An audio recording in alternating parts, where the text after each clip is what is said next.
பிதாவாகிய தேவனாலும் நம்முடைய கர்த்தராகிய இயேசு கிறிஸ்துவினாலும் உங்களுக்கு கிருபையும் சமாதானமும் உண்டாவதாக.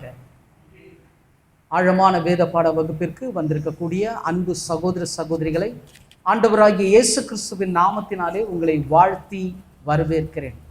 எத்தனை பேர் இந்த மாலை வேளையில சந்தோஷமா இருக்கிறீங்க? ஆமென். கர்த்தருக்குள் சந்தோஷமா இருப்பதே நம்முடைய பலன் என்று வேதம் சொல்லுகிறது. ஆகியனால சத்தியத்தை எப்படிதாங்க கேட்கணும்? சந்தோஷமாய் கேட்கணும். சரி, இன்றைக்கு கூட நம்ம தியானிக்க இருக்கிற வேத பாடம் என்னவென்றால் சபைக்குரிய 6 அதிகாரங்கள்.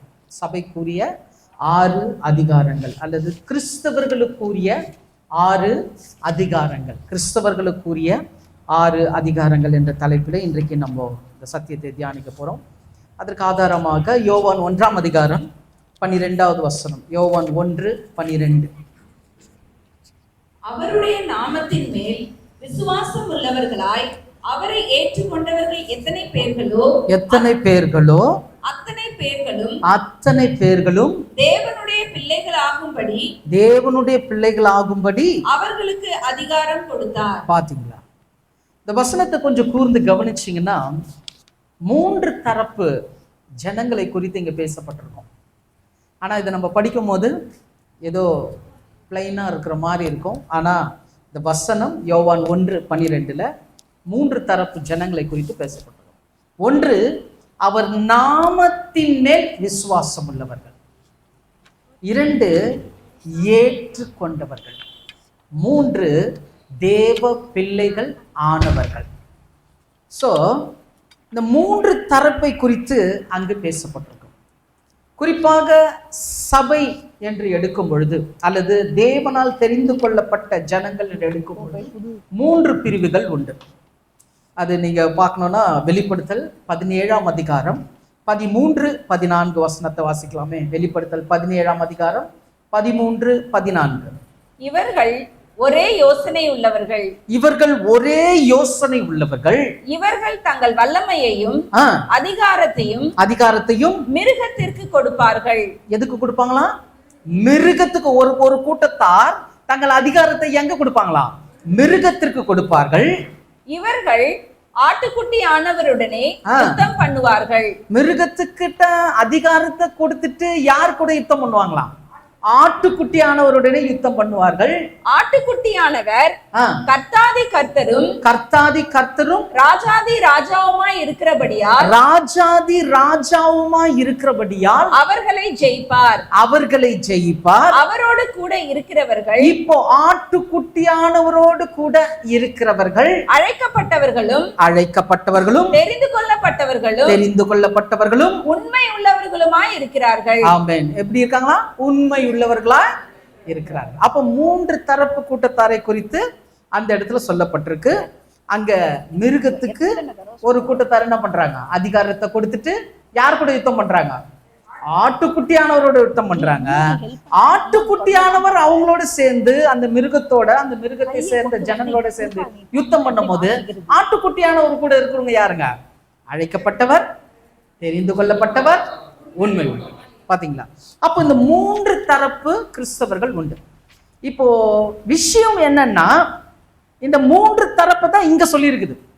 அவர் நாமத்தின் மேல் விசுவாசம் உள்ளவர்கள், ஏற்றுக்கொண்டவர்கள், தேவ பிள்ளைகள் ஆனவர்கள். ஸோ இதெல்லாம் என்னன்றத இப்போ நம்ம பார்க்க போறது இல்லை. வருகிற வாரம் நம்ம இந்த காரியத்தை குறித்து நம்ம பார்க்கலாம். ஒரு சபையில், கிறிஸ்துவனுடைய சபையில 3 தரப்பு நிலை கிறிஸ்தவர்கள் உண்டு. அதை நம்ம முதல்ல அறிந்து கொள்ள வேண்டியதா இருக்கிறது. சரி, இன்றைக்கு நம்ம அதிகாரத்தை பார்க்க போறோம். அவர் நாமத்தின் மேல் விசுவாசம் உள்ளவர்கள், அவரை ஏற்றுக்கொண்டவர்கள், தேவனுடைய பிள்ளைகள் ஆகும்படிக்கு அவர்களுக்கு என்ன கொடுத்தாராம்? அதிகாரத்தை கொடுத்தாராம். அந்த அதிகாரம் என்னன்றது தான் நம்ம இன்னைக்கு பார்க்க போறோம். ஆக்சுவலா தேவன் தம்முடைய குமாரன் மூலமாக சபைக்கு என்ன கொடுத்தாரு? அதிகாரத்தை கொடுத்தார். அப்போ அந்த அதிகாரம் எப்படிப்பட்டதுன்றது இயேசு கிறிஸ்து ஒரு இடத்துல பேதுருவின் இடத்துல பேசியிருப்பார். பேதுருவுக்கும் இயேசுவுக்கும் ஒரு கான்வர்சேஷன் ஒன்று நடக்குது. அது மத்தேயு 16ஆம் அதிகாரத்தை நம்ம எடுத்துக்கலாம். மத்தேயு 16 அதிகாரத்தை ஓப்பன் பண்ணி வச்சுக்கோங்க. ஏன்னா அதுல இருந்து தான் நிறைய விஷயங்களை நம்ம பார்க்க போகிறோம். அதை நான் படிக்கிறேன் பாருங்களேன். மத்தேயு 16 அதிகாரத்துல 13 16 வரைக்கும் உள்ள வசனத்தை நான் வாசிக்கிறேன், கவனிங்க. பின்பு அவர் பிலிப்பு செசரியாவின் திசைகளில் வந்தபோது தம்முடைய சீஷரை நோக்கி, மனுஷகுமாரனாகிய என்னை ஜனங்கள் யார் என்று சொல்லுகிறார்கள் என்று கேட்டார். இப்போ இயேசு அந்த பகுதியெல்லாம் சுத்தி பார்த்துட்டு வந்துட்டு சீஷர்கள் கிட்ட கேட்கிறாரு, இந்த பகுதியில் இருக்கக்கூடிய ஜனங்கள் எல்லாம் மனுஷகுமாரனாகிய என்னை அவர்கள் யார் என்று சொல்லுகிறார்கள். எப்படி சொல்றாரு? மனுஷகுமாரனாகிய என்னை அவர்கள் யாருன்னு சொல்றாங்கப்பா. அப்படின்னா என்ன அர்த்தம்? என் கூடவே நீ வர, என்ன நீ பாக்குற ஜனங்களும் என்ன பாக்குறாங்க, அவங்க என்ன நினைக்கிறாங்க என்ன பத்தி அப்படின்னு கேட்டோன்னு அதற்கு அவர்கள் போது என்னது? கூட்டமா சொல்றாங்க. சீஷர்கள் எல்லாம் கூட்டமா சொல்றாங்க. என்ன சொல்றாங்கன்னா, சிலர் உம்மை யோவான் ஸ்நானன் என்றும், சிலர் எலியா என்றும், வேறு சிலர் எரேமியா என்றும், தீர்க்கதரிசிகள் ஒருவர் என்றும் சொல்லுகிறார்கள் என்றார்கள். இப்போ அவர் கேட்ட கேள்விக்கு என்ன சொல்றாங்க? பதில் சொல்றாங்க. சொன்ன மாத்திரத்துல நெக்ஸ்ட் இயேசு கேட்கிறாரு, அப்பொழுது அவர், நீங்கள் என்னை யார் என்று சொல்லுகிறீர்கள் என்று கேட்டார். நீங்கள் என்னை யார் என்று சொல்லுகிறீர்கள் கேட்டாரு. முதல்ல ஜனங்கள் யாருன்னு சொல்றாங்கன்னு கேட்டாரு. இப்ப நீங்க என்ன யாருன்னு சொல்றீங்க அப்படின்னு கேட்ட மாத்திரத்துல எல்லாரும் அமைதியா இருக்கிறாங்க. ஒருத்தர் மாத்திரம் குரல் கொடுக்கிறாரு. யாருங்க? அப்போஸ்தலனாகிய பேதுரு. அவர் சொல்றாரு, பேதுரு பிரதியுத்தரமாக, நீ ஜீவனுள்ள தேவனுடைய குமாரனாகிய கிறிஸ்து என்றான். நீ ஜீவனுள்ள தேவனாகிய குமாரனாகிய கிறிஸ்து என்றான். அப்படி சொன்ன மாத்திரத்துல இயேசு அவனை நோக்கி, இயேசு இப்ப யாரை பார்க்கிறான்? பேதுருவை பார்த்து சொல்றாரு, யோனாவின் குமாரனாகிய சீமோனே. பாருங்க, அப்பா பேரை மென்ஷன் பண்ணி பேசுறாருங்க. இதெல்லாம் நல்லா கூர்ந்து கவனிக்கணும். இதுக்கு முன்னாடி எல்லாம் அப்படி பேசல. சீமோனே சீமோனே நீ என்னை நேசிக்கிறாயா அப்படி பேசுறவரு இங்க சொல்றாரு, யோனாவின் குமாரனாகிய சீமோனே, நீ பாக்கியவான், மாம்சமும் ரத்தமும் இதை உனக்கு வெளிப்படுத்தவில்லை, பரலோகத்தில் இருக்கிற என் பிதா இதை உனக்கு வெளிப்படுத்தினார். அப்படின்னா என்ன அர்த்தம்? இது நீ சுயமா சொல்லல, தேவன் என்ன பண்ணி இருக்கிறாரு? பரலோகத்தில் இருக்கிற தேவன் அவர் தான் உனக்கு வெளிப்படுத்தினாரு.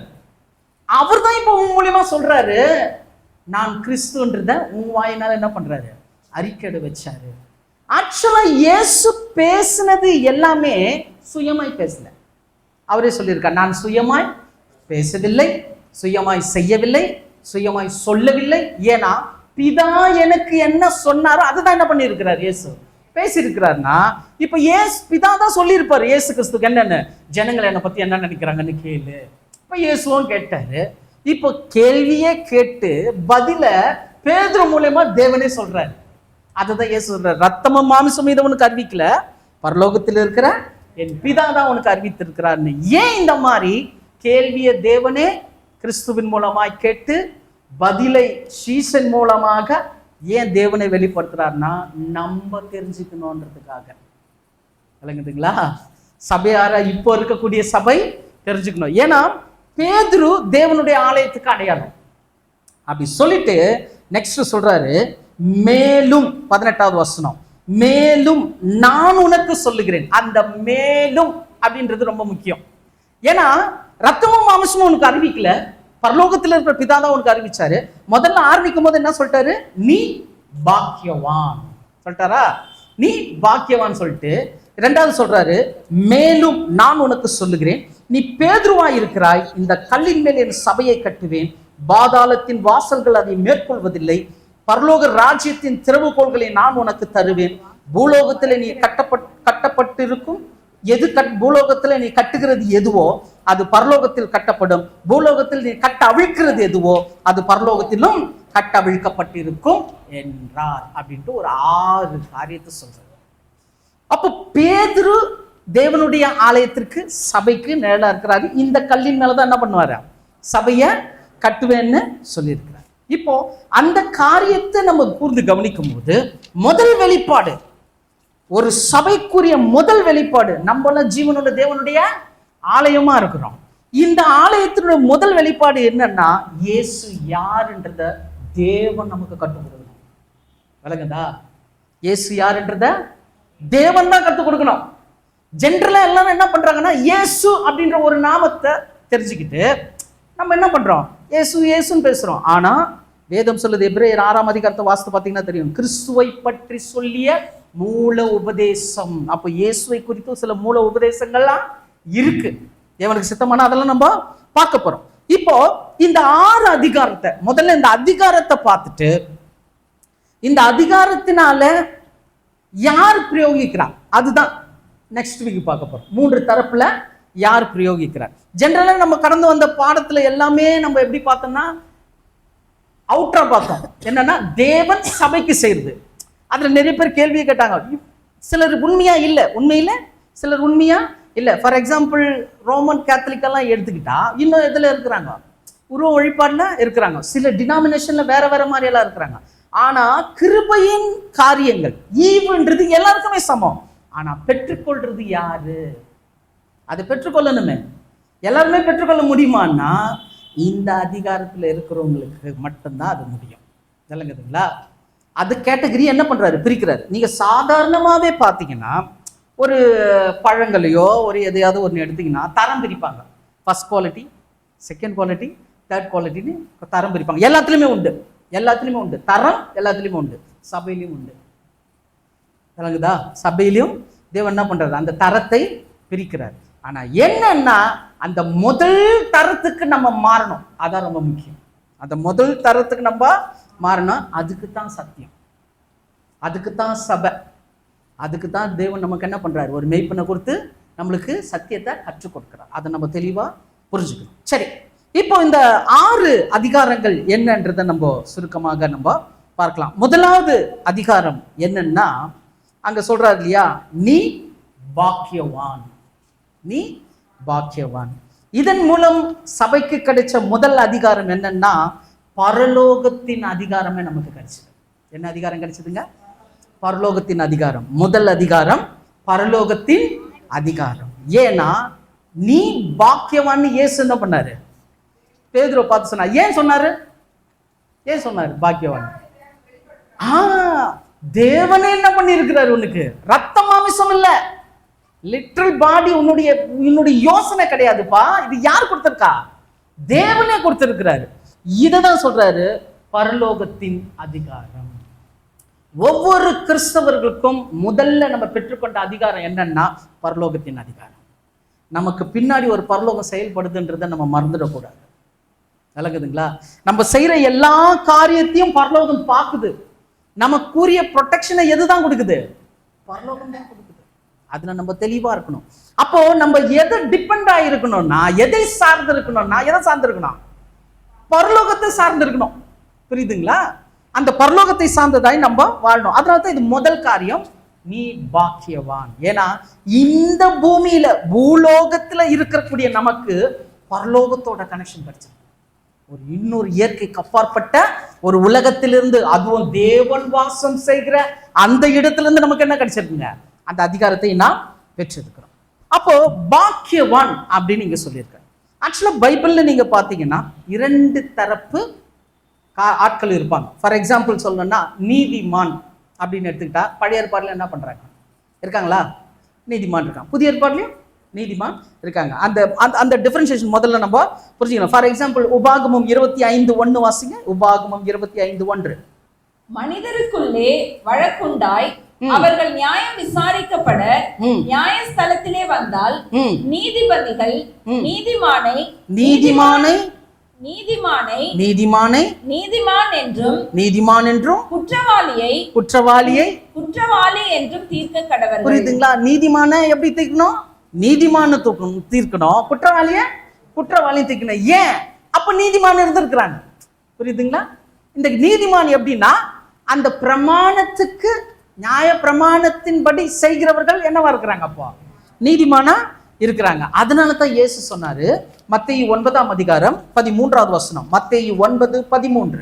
பலியை அல்ல இரக்கத்தையே விரும்புகிறேன். பாத்தீங்களா? பலி அல்லன்னும் போது அங்க என்ன ஆயிடுச்சு? பிரமாணம் கிடையாதுப்பா, இரக்கத்தை விரும்புகிறேன் என்பதின் கருத்து இன்னதென்று போய் கற்றுக்கொள்ளுங்கள். போய் கற்றுக்கொள்ளுங்கள். நீதிமான்களை அல்ல, பாத்தீங்களா, நீதிமான்களை அல்ல பாவிகளையே மனம் திரும்புகிறதற்கு அழைக்க வந்தேன் என்றார். எத்தனை பேர் ஆமென் சொல்றீங்க? நீதிமான்களே அல்லன்னா இப்ப இந்த எந்த நீதிமான் சொல்றாரு இவரு? பழைய ஏற்பாட்டுல கூட என்ன பண்ணி இருக்கிறாங்க? நீதிமான்கள் இருந்திருக்கிறாங்க. நீதிமான்கள் அல்ல, பாவிகளை ரட்சிக்கவே கிறிஸ்து இயேசு உலகத்துக்கு வந்தாருன்ற. அதனால தான் பாருங்க, ரோமர் 3ஆம் அதிகாரம் 20வது வசனம் வாசிங்க. ரோமர் 3:20. இப்படி இருக்க பாவத்தை அறிகிற அறிவு நியாய பிரமாணத்தினால் வருகிறபடியால் எந்த மனுஷனும் நியாய பிரமாணத்தின் கிரியைகளினாலே தேவனுக்கு முன்பாக நீதிமானாக்கப்படுவதில்லை. பாத்தீங்களா, நியாய பிரமாணம் கொடுக்கப்பட்டு இருந்தாலும் அந்த நியாய பிரமாணத்தை ஒருவன் கடைபிடிக்கிறதுனால என்ன ஆக மாட்டான்? நீதிமான் ஆக மாட்டான். 10வது வசனம் வாசிங்க, ரோமர் 3:10. அந்தபடியே நீதிமான் ஒருவனாகிலும் இல்லை சொல்லிட்டாரு பாருங்க. நீதிமான் ஒருவனாகிலும் இல்லை. 24வது வசனம் வாசிங்க. இலவசமாய் அவருடைய கிருபையினாலே, இங்க வருது பாருங்க, இலவசமாய் அவருடைய கிருபையினாலே கிறிஸ்து இயேசுவில் உள்ள மீட்பை கொண்டு நீதிமான்களாக்கப்படுகிறார்கள். ஹல்லேலூயா. எத்தனை பேர் ஆமென் சொல்றீங்க? இந்த நீதிமான் தான் தற்காலத்தில் இருக்கிற நீதிமான். முன்னாடி பார்த்த பாருங்க நியாயப்பிரமாண கிரியைகள்ல, அது பழைய ஏற்பாட்டு நீதிமான். இதை ஏன் சொல்றேன்னா, பாக்கியவானும் அப்படிதான். பழைய ஏற்பாட்டுல சில பாக்கியவான்கள் இருக்கிறாங்க, புதிய ஏற்பாட்டுல பாக்கியவான் இருக்காங்க. ஃபார் எக்ஸாம்பிள் சொல்றேன்னா, முற்பிதாக்கள் ஆபிரகாம், ஈசாக்கு, அதுக்கப்புறம் அவங்க எல்லாம் வந்து எப்படி இருந்திருக்காங்க? ஒரு பாக்கியவானா இருந்திருக்காங்க. தேவன் தெரிந்து கொண்டு கொடுத்தாரு. ஆனா புதிய ஏற்பாட்டுக்கு வரும்போது பாக்கியவான் போது கொஞ்சம் வித்தியாசப்படுது. கொஞ்சம் இல்ல, ரொம்ப வித்தியாசப்படுது. தேவன் எதை வச்சு பாக்கியவான்? இங்க இயேசு சொன்னார் பாரு, நீ பாக்கியவான். அந்த பரலோகத்துக்குரிய அதிகாரமே அங்கதான் கிடைக்குது. என்னன்னு பாத்தீங்கன்னா, ரோமர் 4ஆம் அதிகாரம் 7-8. ரோமர் 4ஆம் அதிகாரம் 7-8. எவர்களுடைய அக்கிரமங்கள் மன்னிக்கப்பட்டதோ, எவர்களுடைய பாவங்கள் மூடப்பட்டதோ, எவருடைய அக்கிரமங்கள் மன்னிக்கப்பட்டதோ, எவர்களுடைய பாவங்கள் மூடப்பட்டதோ அவர்கள் பாக்கியவான்கள். இந்த பாக்கியவான்கள் தான் நம்ம. எவர்களுடைய அக்கிரமங்கள் மன்னிக்கப்பட்டதோ, எவர்களுடைய பாவங்கள் மூடப்பட்டதோ அவர்கள் யாரா? பாக்கியவான்கள். எவனுடைய பாவத்தை கர்த்தர் எண்ணாதிருக்கிறாரோ, கர்த்தர் எவனுடைய பாவத்தை எண்ணாதிருக்கிறாரோ அவன் பாக்கியவான் என்று அவன் சொல்லி இருக்கிறான். அவன் பாக்கியவான் என்று தாவீது சொல்லி இருக்கிறான்னு சங்கீதம் 32:1-2 வந்து இங்க பவுல் மென்ஷன் பண்றாரு. சங்கீதம் 32:1-2 சொல்லப்பட்டத இங்க பவுல் மென்ஷன் பண்றாரு. என்ன சொல்ல வராருன்னா, அந்த ஒரு பாக்கியவான், சபைக்குரிய பாக்கியவான். ஏன்னா இதுதான் அதிகாரம். பழைய ஏற்பாட்டு பாக்கியவான்களுக்கு பூமியை என்ன பண்ணாரு? சுதந்திரமா கொடுத்தாரு. கால் மிதிக்கிற தேசத்தை உனக்கு நான் என்ன பண்ணுவேன்? கொடுப்பேன்னு சொன்னார். ஆனா புதிய ஏற்பாட்டுல வரும்போது இந்த பாக்கியவான் எப்படி இருக்கிறான்னா, இந்த பூமிக்குரிய காரியத்தை விட பரலோகத்துக்குரிய காரியம் எப்படி வருதுன்னா, அக்கிரமங்களை என்னல, பாவங்களை என்ன பண்ணலாம்? அவரு எவனுடைய பாவங்கள் அக்கிரமங்களை என்னாது இருக்கிறாரோ, எவனுடைய பாவங்கள் மூடப்பட்டதோ அவன் பாக்கியவான். அப்போ இங்க எப்படி கிருபை கொடுக்கிறாருன்னா, நம்மை பரிசுத்தம் பண்ணுகிறார். நம்முடைய அநியாய அக்கிரமங்களை என்ன பண்றாரு? மன்னித்து கிருபையா இருக்கிறார். ஒரு தயவை காட்டுறாரு. இங்க கிருபையாய் ஒரு தயவை காட்டுறாரு. இதுதான் என்னவா?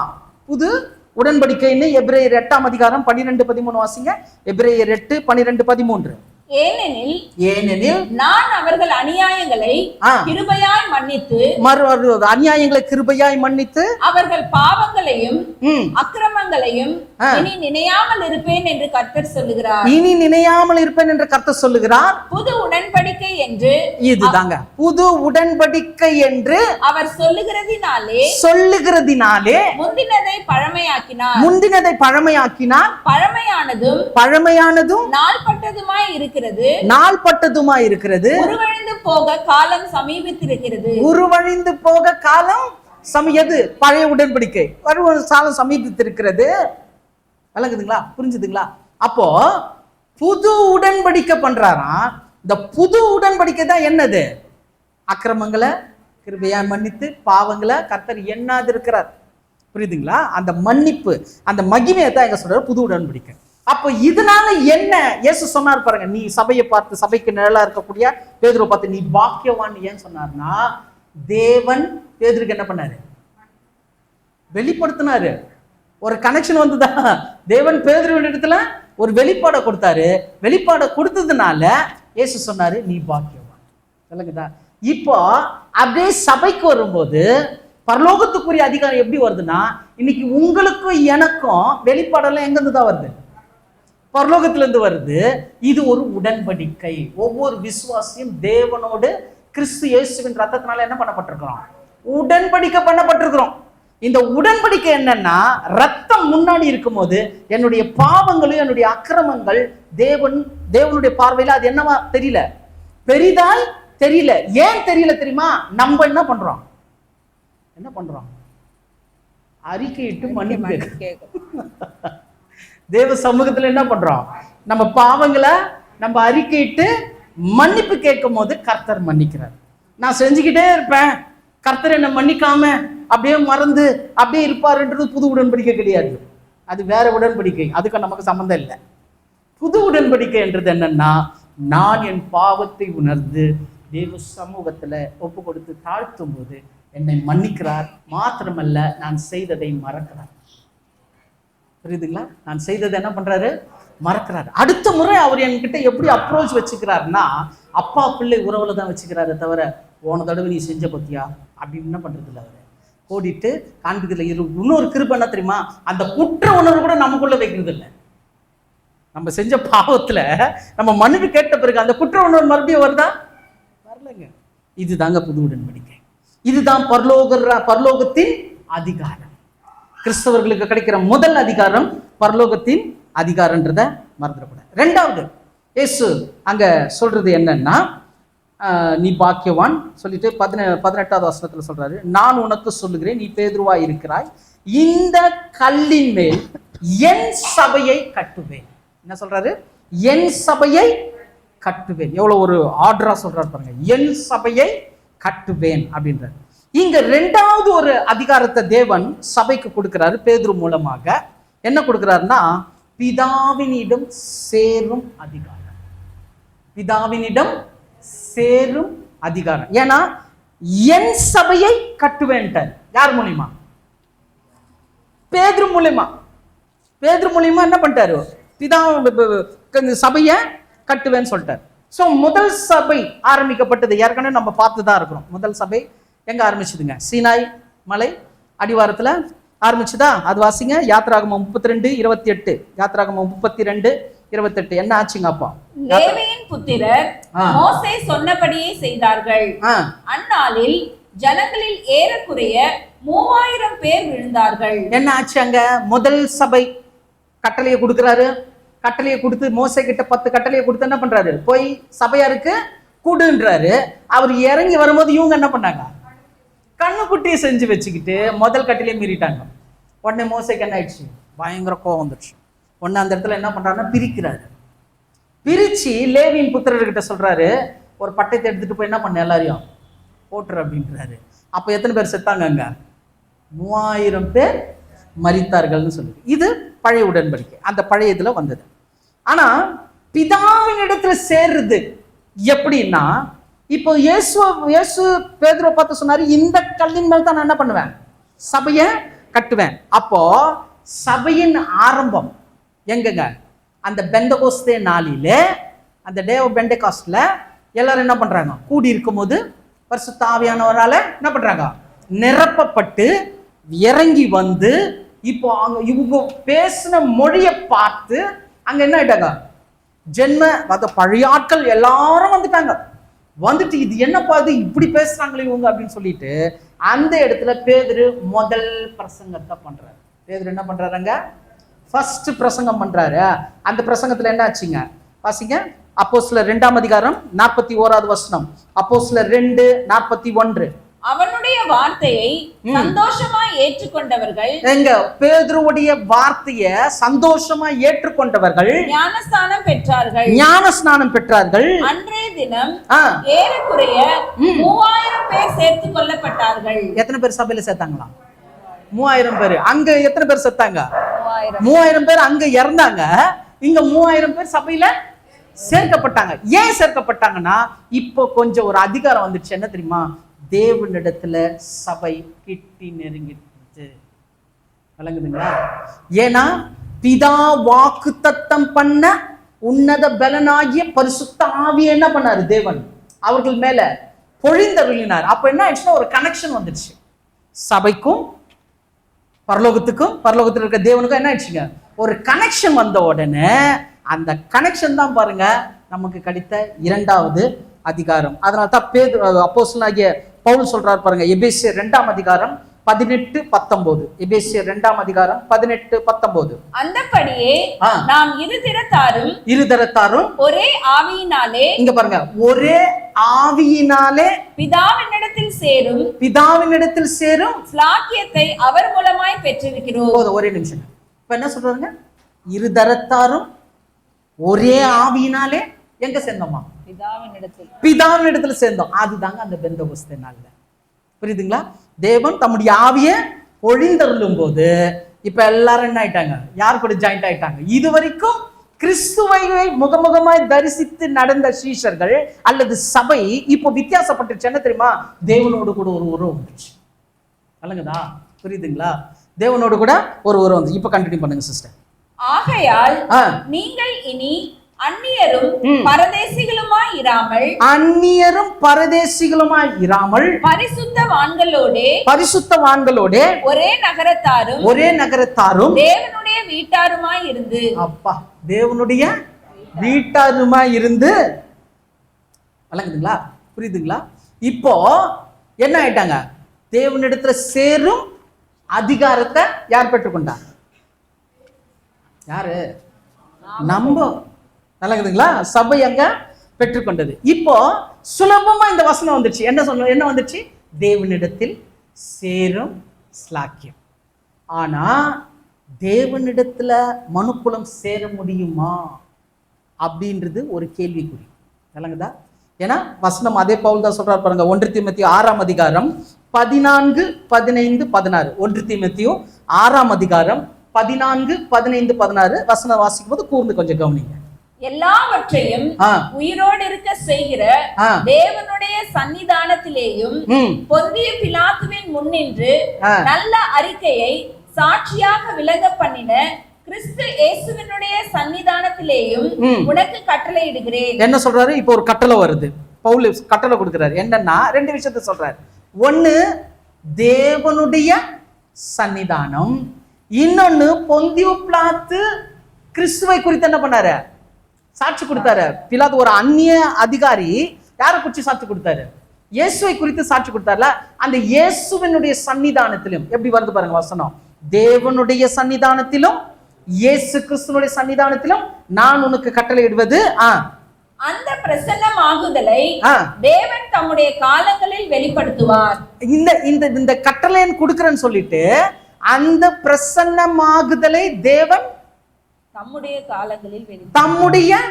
காலங்களில் என்ன பண்ணுவாராம்? வெளிப்படுத்துவார். அது எந்த காலங்க வெளிப்படுத்துவாரா? வாசிங்க.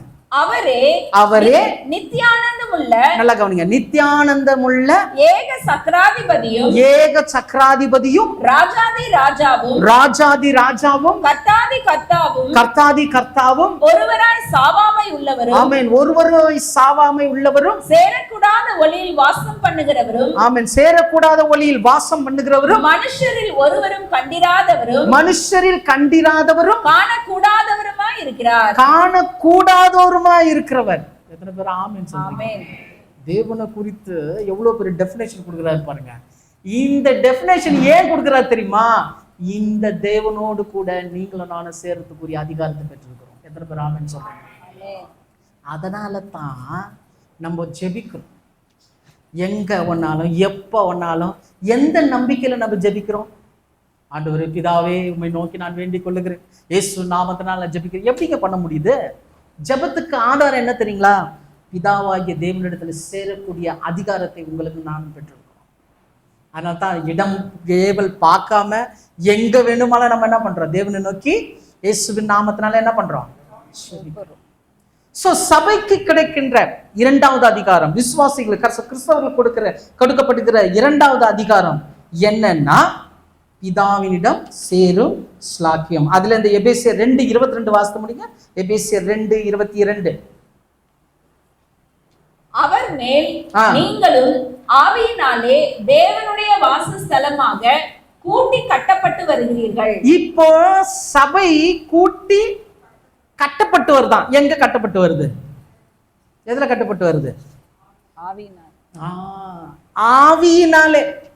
நான் வளர்றேன்றது நான் என்னுடைய அதாவது ஒரு நல்ல ஒரு விசுவாசியாக, நல்ல ஒரு கிறிஸ்தவனாக நான் வளர்றேன்றதை எப்படி காட்டணும்னா, ஏதோ நான் ஒயிட் போட்டு பைபிள் அக்கில் வச்சுட்டு போறதுனால நான் என்ன இல்லை பெரிய நீதிமான் காட்டுறது இல்லை. எதுல வளரணும் சொல்லுங்க? ஆவியில வளரணும். அப்ப ஆவியின் வளர்ச்சி ஏன்னா தேவன் பார்க்கணும். வெளி தோற்றத்துல நம்ம என்ன பண்ணிடலாம், சுலபமா ஏமாத்திடலாம். ஆனா உள்ள ஏமாத்த முடியுமா? தேவனை ஏமாத்த முடியுமா? ஏன்னா தேவனிடத்துல சேரும் ஸ்லாக்கியம், அந்த அதிகாரத்தை நீங்களும் நானும். மூன்றாவதாக அங்க பார்க்கிறோம். மூன்றாவது பாதாளத்தின் வாசல். நான் என் சபையை கட்டுவேன், பாதாளத்தின் வாசல்கள் அதை என்ன பண்ணுவது இல்லையா, மேற்கொள்வதில்லை. மூன்றாவதாக பார்க்கிறோம், பாதாளத்தின் வாசல்கள் என்ன பண்ண மேற்கொள்வதில்லை. இங்க என்ன அதிகாரத்தை கொடுக்கிறார்னா, பாதாளத்தின் மேல் அதிகாரத்தை கொடுக்கிறார் சபைக்கு. எத்தனை பேர் ஆமென் சொல்றீங்க? முதல் அதிகாரம் பார்த்தோம், பரலோகத்தின் அதிகாரம். இரண்டாவது பிதாவின் இடத்துல சேரும் அதிகாரம். மூன்றாவதாக பார்க்கிறோம், பாதாளத்தின் மேல் அதிகாரம். இந்த பாதாளத்தின் மேல் அதிகாரத்தை எப்படி நம்ம புரிஞ்சுக்கலாம்? பாதாளம்னா என்னங்க? அதெல்லாம் பார்க்க போற வருகிற நாட்கள் நான் உங்களுக்கு எல்லாம் டீட்டெயிலாக சொல்லுவேன். உங்களுக்கு தெரிஞ்சதை சொல்லுங்க பார்க்கலாம். பாதாளம் என்றால் என்ன? நரகம், சரியா? அப்படின்னு நம்ம சொல்றோம். ஆனா ஒரு இடத்துல யாக்கோபு சொல்றாரு, யோசேப்பு மரித்துட்டாருன்னு சொல்லும் போது என்ன சொல்றாரு, நான் என்னுடைய நரையை பாதாளத்துல எப்படி யாகுலத்தோடு நான் பாதாளத்துல இறங்குவேன்றார்னா, அப்போ நரகத்துல இறங்குறாருன்னு அர்த்தமா? புரியுதுங்களா? விளங்குதா? அப்போ இதுக்கெல்லாம் நம்ம மீனிங் பார்க்க போறோம். பட் இப்போ அது சப்ஜெக்ட் இல்லை, புரியுதுங்களா? ஆனா பார்க்கலாம். பாதாளம் என்பது மண்ணறை, ஷியோல் அப்படின்னு சொல்லுவாங்க. என்னதுங்க? ஷியோல் என்றும் ஹேடஸ்ன்னும் சொல்றாங்க. அது நம்ம பார்க்கலாம். பட் இப்போ அது சப்ஜெக்ட் இல்லை. ஹேடஸ்ன்றது தான் ஆக்சுவலி கரெக்டான ஒரு வார்த்தை. இந்த ஹேடஸ்னா என்ன அர்த்தம்னா மண்ணறை, அதை தான் கல்லறைன்னுவாங்க. என்னதுங்க? கல்லறை. அதுதான் என்னது? பாதாளம். வசனம் பார்க்கலாம். இப்போ இந்த பாதாளத்தின் மேல் நமக்கு என்ன கிடைச்சிருக்குதா சொல்லுங்க? அதிகாரம். அப்ப கல்லறை மேல நமக்கு என்ன கிடைச்சிருக்குது? அதிகாரம். பாருங்க, கல்லறை கிடைக்கிறதே பெரிய விஷயமா இருக்குது. ஆனா கல்லறைக்கு நமக்கு என்ன கொடுத்துக்கிறாரா? அதிகாரத்தை கொடுத்துக்கிறாராம். வெளிப்படுத்தல் 20ஆம் அதிகாரம் 6வது வசனம். வெளிப்படுத்தல் 20:6. முதலாம் உயிர்த்தெழுதலுக்கு பங்குள்ளவன் பாக்கியவானும் பரிசுத்தவானுமாய் இருக்கிறான். பாருங்களா, முதலாம் உயிர்த்தெழுதலுக்கு பங்குள்ளவன் பாக்கியவானும் பரிசுத்தவானும். பாக்கியவானும் முன்னாடியே நம்ம பார்த்துட்டோம் இல்லையா? இது கடந்த முறை பார்த்தோம். முதலாம் உயிர்த்தெழுதல் எப்போ நடக்குதுன்றத கடந்த முறை நம்ம பார்த்தோம். மரித்த உடனே உலக பிரகாரமான ஆத்மா எங்க போகுதுங்க? அதுல ஜீவன் இல்லாதனால மண்ணுக்கு மண்ணா போகுது. அதனால தான் கல்லறையில் என்ன போட்டிருப்பாங்க? RIPன்னு போட்டிருப்பாங்க. RIPன்னா என்ன அர்த்தம்? Rest in peace. ஆனா அதுக்கு தெரியுமா? அந்த மண்ணுல போற அந்த சரீரத்துக்கு தெரியுமா? அதுதான் நீங்க வசனம் வாசிக்க தேவையில்ல. பிரசங்கி 9ஆம் அதிகாரம் 5வது வசனத்தை நீங்க வாசித்து பார்த்தீங்கன்னா, அங்க சொல்லப்பட்டிருக்கோம், மரித்தோர் ஒன்றும் அறியார், அவர்கள் பேர் முதலாய் கொண்டு மறக்கப்பட்டிருக்கும். இந்த பூமியில நடக்கிறதுல எதுலயும் அவங்களுக்கு பங்கு இல்லை, ஒன்றும் அறியார். அப்போ ரெஸ்ட் இன் பீஸ்னா, இப்ப நம்ம ரெஸ்ட் இன் பீஸ் எப்படி உணர்வோம்? இப்ப வேலை ரொம்ப டைட்டா ஒர்க் பண்ணிட்டு என்ன பண்ணுவான்? அப்படியே போய் ரிலாக்ஸா படுக்கும், தெரியுமா? தூங்குறது இல்லை. நல்லா கவனிங்க, தூங்குறது இல்லை, நித்திரையே கிடையாது. அப்படி படுத்துரும், எல்லா வேலையும் முடிச்சுட்டேன்டா அப்பா அப்படின்னு ரிலாக்ஸா படுக்கிறீங்க. அதை உணரணும் நீங்க. அந்த இளைப்பாறுதலை, அந்த சமாதானத்தின் இளைப்பாறுதலை நம்ம என்ன பண்ணோம்? உணரணும். அதுதான் சமாதானத்தின் அதான் இளைப்பாறுதல். அதைத்தான் இயேசு சொன்னாரு, வருத்தப்பட்டு பாரம் சுமக்கிறவர்களே நீங்கள் எல்லாரும் என்னிடத்துல வராங்க, நான் உங்களுக்கு என்ன கொடுப்பேன்? இளைப்பாறுதல். இப்போ ரெஸ்ட் இன் பீஸ் இளைப்பாறுதல் எங்க போட்டிருக்கான்? கல்லறையில போட்டிருக்கான். அப்ப இயேசு என்ன சொன்னாரு? வாங்க உங்க எல்லாருக்கும் நான் கல்லறையில இளைப்பாறுதல் கொடுக்குறேன்னு கூப்பிட்டாரா? அந்த இளைப்பாறுதல் எது? விளங்குதா? புரியுதுங்களா? அதெல்லாம் பார்க்கணுங்க. அப்போ இங்க முதலாம் உயிர்த்தெழுதல் போது மரித்த உடனே புறம்பான மனுஷன் எங்க போயிட்டான்? மண்ணிலிருந்து எடுக்கப்பட்ட நீ மண்ணுக்கு திரும்புவாய். ஆனா உள்ளான மனுஷன் பரதீசுக்கு போறான்னு கடந்த முறை நம்ம பார்த்தோம். அதெல்லாம் வருகிற நாட்டில் இன்னும் நம்ம டீட்டெயிலா பார்க்கலாம். சரி, இப்போ பாதாளத்தின் மேல் நமக்கு அதிகாரம்னா, ஏன் பாதாளத்தின் மேல் அதிகாரம் அப்படின்னு பார்த்தீங்கன்னா, ஏசாயா 14ஆம் அதிகாரம் 14-15. ஏசாயா 14ஆம் அதிகாரம் 14-15. நான் மேகங்களுக்கு மேலாக உன்னதங்களில் ஏறுவேன், உன்னதமானவருக்கு ஒப்பாவேன் என்றும் நீ உன் இருதயத்தில் சொன்னாயே. பார்த்தோமா? யார் இது? பார்த்தோமா? லூசிபரை பத்தி இங்க பேசிட்டு இருக்கு. அவன் சொன்னான் இல்லையா, தன்னுடைய இருதயத்துல நான் வானத்துக்கு ஏறுவேன் அப்படியெல்லாம் சொல்லிட்டு என்ன ஆச்சான்? 15. ஆனாலும் நீ அகாதமான பாதாளத்திலே தள்ளுண்டு போனாய்.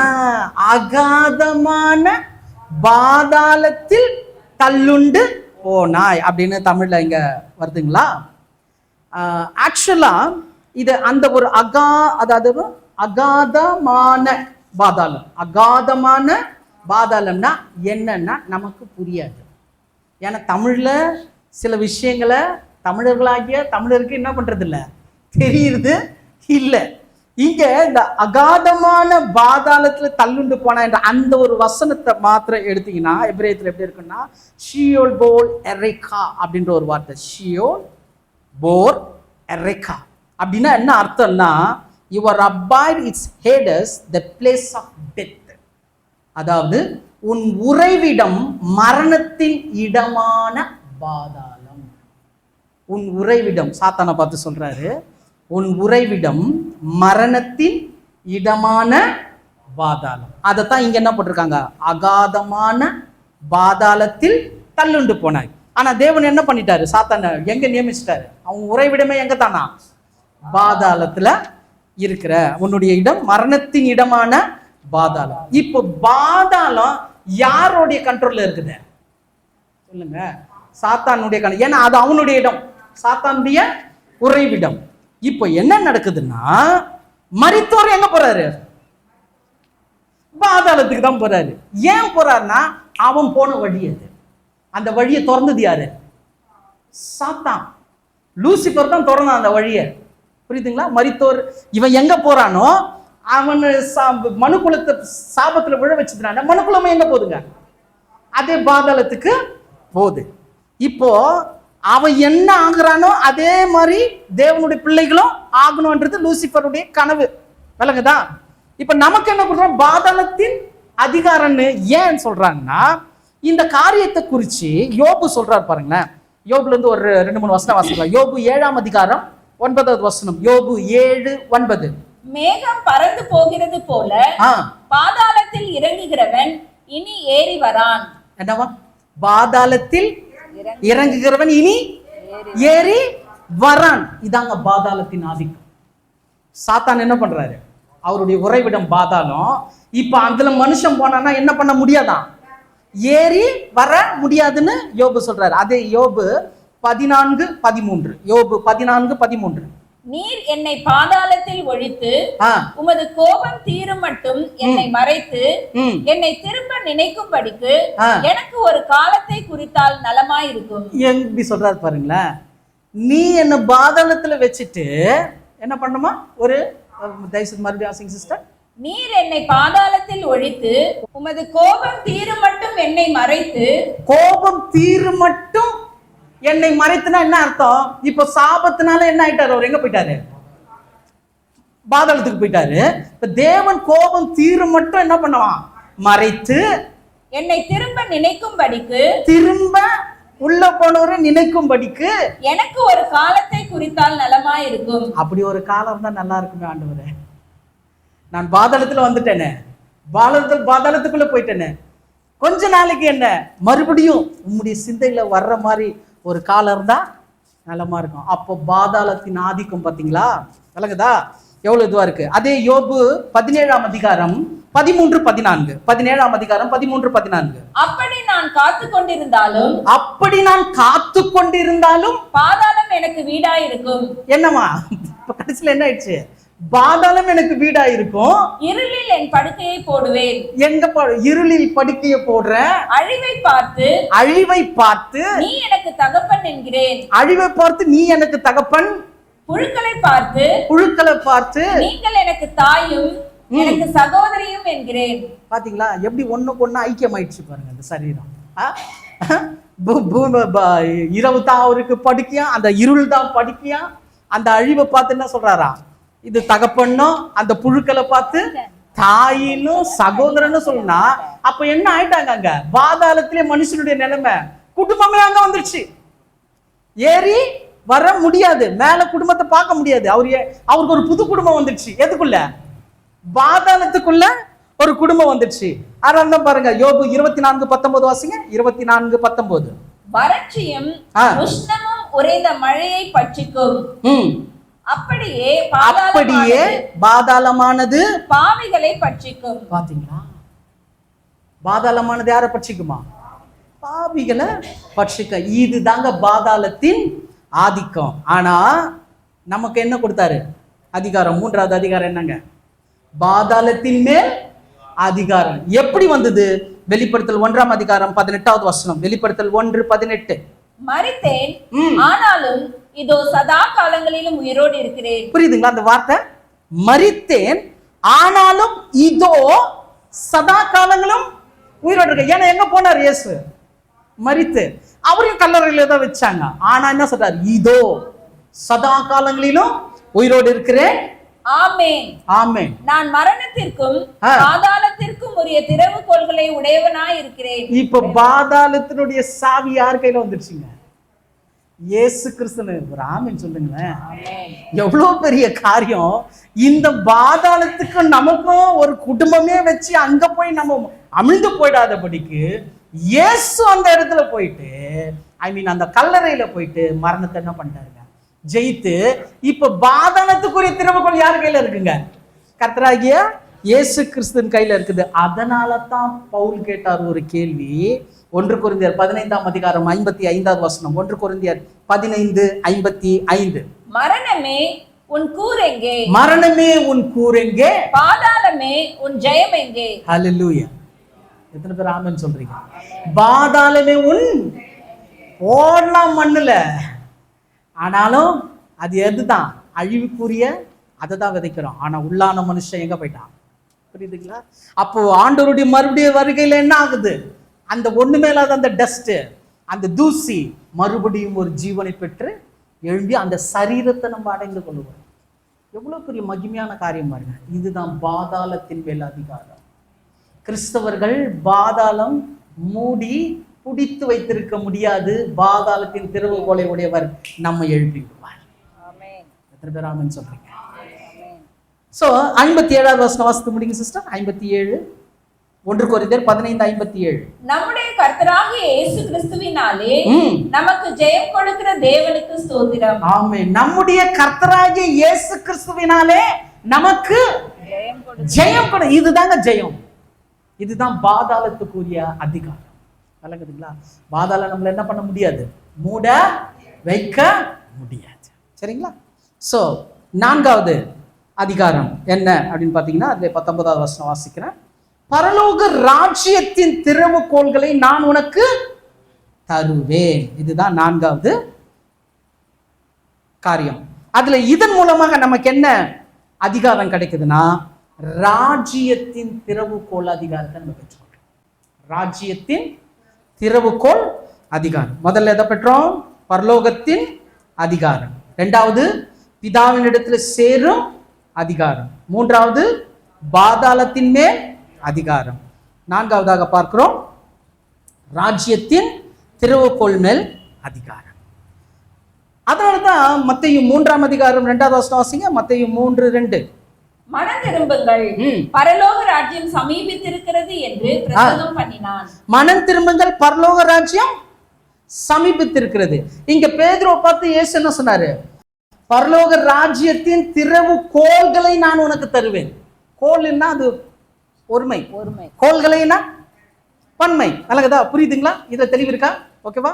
பரலோக ராஜ்யத்தின் திறவுகோல்களை நான் உனக்கு என்ன பண்ணுவேன்? தருவேன் அப்படின்னு சொல்றாரு. இதன் மூலமாக ராஜ்யத்தின் திறவுகோல் அதிகாரத்தை நம்ம பெற்றுக்கொண்டோம். இயேசு கிறிஸ்துனுடைய சுவிசேஷத்தின் ஆரம்பமே என்ன தெரியுங்களா? மனம் திரும்புங்கள், பரலோக ராஜ்யம் சமீபமா இருக்கு. அப்போ பரலோக ராஜ்யம் சமீபமா இருக்கணும்னா என்ன ஆகணும் சொல்லுங்க? மனம் திரும்பணும். வசனம் மனம் திரும்பணும். இயேசு சொல்லுதான் வேணும்.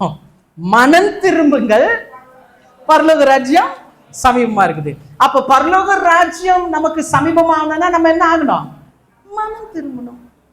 புரியுதுங்களா? அப்ப மனம் திரும்பும் போது என்ன கிடைக்குது? பரலோக ராஜ்யம் கிடைக்குது என்பதை தெளிவா நம்ம புரிஞ்சுக்க முடியும். இப்போ யார் மனதை திருப்பணும்? இப்ப நம்மளாம் என்ன ஆயிட்டோம்? சபைக்குள்ள மனம் திரும்பி உள்ள வந்துட்டோம். கரெக்டா? மனம் திரும்பி உள்ள சபையில வந்துட்டோம். இப்ப பரலோக ராஜ்யத்தின் திறவுகோலை யார் யார் அந்த அதிகாரத்தை யார் பெற்றிருக்கிறா? நீங்களும் நானும் பெற்றிருக்கிறோம். இப்போ நம்ம இன்னொருத்தருக்கு சுவிசேஷத்தை சொல்லி ஆண்டவரை பத்தி சொல்லி மனம் திரும்ப வச்சா அந்த சாவியை திறந்து பரலோகத்துக்கு யார் அனுப்புறாங்க சொல்லுங்க? நம்ம அனுப்புறோம். புரியுதுங்களா? சரி, நம்ம எல்லாருமே ரட்சிக்கப்பட்டிருக்கிறோம் இல்லையா? எல்லாருமே ரட்சிக்கப்பட்டோம். எப்படி ரட்சிக்கப்பட்டோம்? இயேசுநாதர் டைரக்டா வீட்டுக்கு வந்தாரா? எப்படி ரட்சிக்கப்பட்டோம்? ஏதோ ஒரு தேவ மனுஷன் மூலமாகத்தான் நம்ம என்ன பண்ணியிருக்கிறோம்? ரட்சிப்பின் அனுபவத்துல வந்திருக்கிறோம். அப்போ திறவுகோல் அவர் கையில இருந்திருக்கு. புரியுதுங்களா? அவர் மூலமா நான் ரட்சிக்கப்பட்டதுனால இப்ப நான் எதுக்கு பிரஜையா மாறிட்டேன்? பரலோக ராஜ்யத்துக்குரிய இதுவாயிட்டேன். இப்ப நான் சுவிசேஷத்தை அறிவிச்சா, நான் இயேசுவை குறிச்சு அறிவிச்சா, நான் யாரை திறந்து உள்ள விடுறேன்? புரியுதுங்களா? விளங்குதா? ஹலோ, புரியுதுங்களா? அப்போ கிறிஸ்துவின் அன்பை நீங்கள் மற்றவருக்கு சொல்லி மனம் திரும்பும் போது, இன்னைக்கு இதை விட்டுட்டாங்க, மனம் திரும்புறதை விட்டுட்டு மதம் திருப்புறதை மாத்திட்டாங்க. அதான் பிரச்சனை. மனமாற்றம் இல்லை, மதமாற்றம். அதனால்தான் கிறிஸ்தவம் இன்னும் என்ன ஆகல இந்திய தேசத்துல ரொம்ப போல. ஏன்னா அதாவது ஒருத்தர் வந்து ஆண்டவரை பத்தி தெரிஞ்சுக்கணும் அப்படின்னா என்ன பண்ணணும்? கர்த்தர் நல்லவர்ப்பா, என் வாழ்க்கையில உள்ள நன்மைகளை செஞ்சிருக்கிறாரு, உனக்கு நன்மைகளை செய்வாரு அப்படின்னு சொல்லிட்டு அவனை இயேசுவை உள்ள அனுப்பணும்னா அவர் என்ன பண்றாரு? அந்த மாற்றத்துக்குள்ள கொண்டு வந்துடும். அவன் மனம் மாறணும். அந்த பாவத்தை விட்டு வெளியில வந்து இயேசுதான் தேவனுடைய குமாரன்றதை அறிஞ்சிக்கிட்டு அந்த ரட்சிப்பின் அனுபவத்துல வரணும். ஆனா இவங்க என்ன பண்றாங்க தெரியுமா? சர்ச்சுக்கு வாயேன், எடுத்தோன்னு எங்க கூப்பிடுறாங்க? சர்ச்சுக்கு வாயேன். அப்ப அவன் என்ன சொல்லுவான்? வரமாட்டேன்னுவான். இதுதான் பிரச்சனை. ஏன் சர்ச்சுக்கு வான்னு கூப்பிடுறாங்க தெரியுமா விசுவாசிங்க? ஏன் கூப்பிடுறாங்க சொல்லுங்க பாப்போம்? சுவிசேஷத்தை சொல்ல தெரியல. புரியுதா? சுவிசேஷத்தை சொல்ல தெரியல. சபை உட்கார வைத்து கற்றுக் கொடுக்கணும். உள்ள ஆட்களை கொண்டு வர்றது நீங்களும் நானும் தான். நம்பதான் சுவிசேஷத்தை சொல்லணும். உங்களுடைய அனுபவ சாட்சியை சொல்லணும். கர்த்தர் உங்க வாழ்க்கையில செய்த நன்மையை சொல்லி ஆத்துமாக்களை யார் தான் கொண்டு வரணும்? நம்ம தான் கொண்டு வரணும் சகோதர சகோதரி. ஏன்னா உங்கள் கையிலும் என் கையிலும் பரலோக ராஜ்யத்தின் திறவுகோலை என்ன பண்ணியிருக்கிறாரு? கொடுத்திருக்காரு. நீங்கள் கிறிஸ்துவின் அன்பை சொல்லி ஒருவனை மனம் திரும்பினால் அவன் பரலோக ராஜ்யத்துக்கு சாவி போட்டு அனுப்பிச்சிட்டீங்க. அதுக்கப்புறம் அவனை சபைக்கு கொண்டு வரும்போது இங்க அவருக்கு ஞான ஸ்நானம் கொடுத்து சத்தியத்தை போதிக்கும் போது பரலோக பிரஜையாவே அவர் மாறிடுறாரு. விளக்குதா? நம்மளும் அப்படித்தானே வந்தோம். கரெக்டா? எல்லாரும் அப்படித்தானே வந்தோம். சரிங்களா? அப்போ பரலோக ராஜ்யத்தின் திறவுகோலை தருவேன்னு பேதுருவை பார்த்து இயேசு சொன்னார்னா அதன் மூலமாய் சபைக்கு கிடைத்த 4வது அதிகாரம் ராஜ்யத்தின் திறவுகோல் அதிகாரம். அதனால்தான் இயேசு பாருங்க தெளிவா சொன்னாரு. மத்தேயு 5ஆம் அதிகாரம் 16வது வசனம். மத்தேயு 5:16. இவ்விதமாய் மனுஷர் உங்கள் நற்கிரியைகளை கண்டு சொல்றாரு பாருங்க, மனுஷர் உங்கள் நற்கிரியைகளை கண்டு பரலோகத்தில் இருக்கிற உங்கள் பிதாவை மகிமைப்படுத்தும்படி, பரலோகத்தில் இருக்கிற உங்கள் பிதாவை மகிமைப்படுத்தும்படிக்கு உங்கள் வெளிச்சம் அவர்கள் முன்பாக பிரகாசிக்க கடவது. ஆமென். தேவன் மனுஷர் முன்பதாக மகிமைப்படணும்னா, நம்ம நற்கிரியை மனுஷன் முன்னாடி காட்டணும்னா என்ன சொல்றாருங்க? நம்முடைய வெளிச்சம் மற்றவங்களுக்கு தெரியணும். அதுதாங்க இந்த வெளிச்சம்ன்றது. ஏன்னா எல்லாரும் அந்தகார இருள்ல இருக்கிறாங்க. உலகமே எதுல இருக்குங்க? இருள்ல இருக்குது. நம்மளும் அதுல தான் இருந்தோம். அந்தகார இருள் நின்று ஆச்சரியமான ஒளியினிடத்துல வரவழைக்கப்பட்டோம். விளங்குதா? அந்தகார இருள் இருந்து ஆச்சரியமான ஒளிக்கு வரவழைக்கப்பட்டோம். இப்போ நீங்களும் நானும் தேவன் மூலமாக இயேசு கிறிஸ்துவை குறித்த நற்செய்தியை நற்கிரியைகளாக மற்றவங்களுக்கு சொல்லணும். இதுதான் பரலோக ராஜ்யத்தின் திறவுகோல் அதிகாரம். ஐந்தாவதாக அங்க வாசிக்கிறோம் 19வது வசனத்துல. ஐந்தாவதாக பார்க்கிறோம், பரலோக ராஜ்யத்தின் திறவுகோல்களை நான் உனக்கு தருவேன், பூலோகத்திலே நீ கட்டுகிறது எதுவோ அது பரலோகத்திலும் கட்டப்பட்டிருக்கிறோம்.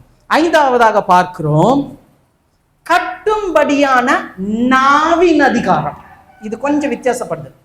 கட்டும்படியான நாவின் அதிகாரம், இது சபைக்கு கிடைத்த 5வது அதிகாரம்.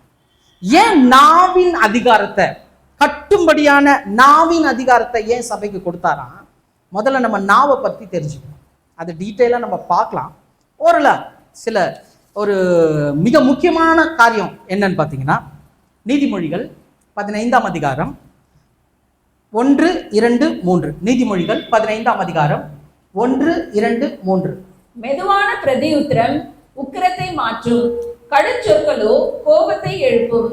ஞானிகளின் நாவு அறிவை உபயோகப்படுத்தும், மூடரின் வாயு புத்தியினத்தை கக்கும். எப்படி பிளஸ் மைனஸ் பாத்தீங்களா? சொல்லுங்க, நல்லது கெட்டது அப்படி சொல்லிட்டு வராரா? கர்த்தரின் கண்கள் எவ்விடத்திலும் இருந்து நல்லோரையும் தீயோரையும் நோக்கி பார்க்கிறது. 4வது வசனம் வாசிங்க. 4வது வசனம், ஆரோக்கியமுள்ள நாவு ஜீவ விருட்சம். 2 நாவு வந்துருச்சா இங்க? ஒண்ணு ஆரோக்கியமுள்ள நாவு, இன்னொன்னு மாறுபாடு உள்ள நாவு. விளங்குதா? புரியுதுங்களா? ஆரோக்கியமான நாவுனால என்ன கிடைக்குதான்? ஜீவ விருட்சம் கிடைக்குதான். மாறுபாடு உள்ள நாவுனால ஆவி என்ன நொறுங்கும். அப்போ ஆரோக்கியமான நாவின் மூலமா ஜீவ விருட்சம் கிடைக்குது, மாறுபாடு உள்ள நாவுனால ஆவி என்ன பண்ணுது? நொறுங்கும். நல்லங்கதா? இப்போ கட்டுகிற பூலோகத்துல கட்டும்படியான அதிகாரம் போது எதுல தான் கட்டணும்? நாவினால தான் கட்டணும். அப்ப இந்த நாவு எப்படி இருக்கணும்? மாறுபாடு உள்ளதா இல்ல ஆரோக்கியமா உள்ளதா? ஆரோக்கியம் உள்ள நாவா இருக்குதா, மாறுபாடு உள்ள நாவா இருக்குதான்றத முதல்ல நம்ம தீர்மானம் பண்ணிக்கணும். நம்ம என்ன பண்ணிக்கணும்? தீர்மானம் பண்ணிக்கணும். உங்க நாவு எப்படி இருக்குது? ஆரோக்கியமா இருக்குதா இல்ல மாறுபாடா இருக்குதா? அதுக்கு உங்களை குறித்து நிறைய பேர் சாட்சி சொல்லியிருப்பாங்க. கரெக்டா? இப்போ என்னை குறித்து நிறைய பேர் என்ன பண்ணியிருப்பாங்க? சாட்சி சொல்லியிருப்பாங்க. சில நேரத்தில் என்னதான் நம்ம பைபிள் வாசித்தாலும் என்னதான் சத்தியத்தை சொன்னாலும் பசங்க ஏதாவது பண்ணிட்டா என்ன ஆகிடுது? கோவம் பேசிடணும். அடிக்கடி மாட்டுறது எங்கள் வீட்டில் என் பொண்ணு தான். ஏதாவது ஒன்று பண்ணி என்ன பண்ணும், ஒரு டென்ஷன் ஆகிட்டு டக்குன்னு ஏதாவது ஒன்று பேசிடுவோம். பேசின உடனே அப்புறமா அதை சொல்லணும், பைபிள் எல்லாம் படிக்கிறீங்க, ஊழியெல்லாம் செய்கிறீங்க, இந்த வார்த்தை எனக்கு ரொம்ப கஷ்டமாக இருக்கும். அப்போ யோசிப்பேன், ஆஹா, அது டென்ஷன் என்ன பண்ணிடுறான்? பேசிடலாம். ஆனால் அது பிள்ளைங்களை எப்படி ஆக்குதுன்னா நொறுக்குது. நம்மளுக்கு தெரியல, நம்ம அடிச்சு விட்டுறோம். குடும்பத்துல எல்லாம் அப்படிதான். நம்மளாம் எப்படி டியூன் பண்ணுவோம்னா, ஒரே கேள்வி நறுக்குன்னு கேட்கணும். அந்த கேள்வியில அவங்க என்ன ஆயிடணுமா, நாக்கு இழுத்து பிடிச்சிட்டு சொல்லுங்க, சொன்னது கிடையாது. நீங்கள்லாம் நாக்க புடுங்கிக்கிற மாதிரி ஒரு கேள்வி கேட்குற பாரு. நான் சொல்ல கேட்டுக்கிறீங்களா? அது எப்படி இவர் சொல்ற கேள்வியில அவர் நாக்கு அவரு எடுத்துப்பாரு, சொல்ற உன் நாக்கெல்லாம் புடுங்கணும். விளங்குதா? ஏன்னா மாறுபாடு. புரியுதுங்களா? மாறுபாடு உள்ள நாவை குறித்து ரொம்ப ஜாக்கிரதையா இருக்கணுங்க. அதனாலதான் யாக்கோபுல சொல்லும் போது, நாவு அநீதி நிறைந்த உலகமா இந்த முழு சரீரத்தை கரப்படித்து நரக அக்னியில கொளுத்துக்கிறதா இருக்குதம்மா. தேவன் நமக்கு ரட்சிப்பை கொடுத்தாரு, தேவன் நமக்கு மீட்பை கொடுத்திருக்கிறாரு, எல்லாமே நமக்கு தேவன் கொடுத்தாரு. ஆனா நரகத்து அக்னியில கொளுத்தக்கூடிய அளவுக்கு நம்மளை அழைத்து செல்லுகிற ஒரு அவயம் நம்ம உடம்புல இருக்குதுன்னா அது நாவு. ஜாக்கிரதையா இருந்துங்க. நாவை குறித்து ரொம்ப ஜாக்கிரதையா இருங்க. தப்பா பேசிட்டா பிரச்சனை இல்லை, மன்னிப்பு கேட்டுருங்க. இல்லைங்கதா? தப்பா பேசினா தப்பு கிடையாது, மன்னிப்பு கேளுங்க. முதல்ல தேவன் கையில கேளுங்க, அப்புறமா அவங்க கையில கேளுங்க. சரியா? அது ரொம்ப முக்கியம். அப்போ இங்க கட்டும்படியான அதிகாரம், நாவின் அதிகாரம். கட்டும்படியான நாவின் அதிகாரம்னா எதை கட்டணும் அப்படின்னா, ஏசாயா 61:1. ஏசாயா 61:1. கர்த்தராகிய தேவனுடைய ஆவியானவர் என் மேல் இருக்கிறார். சிறுமைப்பட்டவர்களுக்கு சுவிசேஷத்தை அறிவிக்க கர்த்தர் என்னை அபிஷேகம் பண்ணினார். இருதயம் நொறுங்குண்டவர்களுக்கு காயம் கட்டுதலையும் சிறைப்பட்டவர்களுக்கு விடுதலையையும். இருதயம் நொறுங்குண்டவர்களுக்கு காயம் கட்டுதல். போதும்.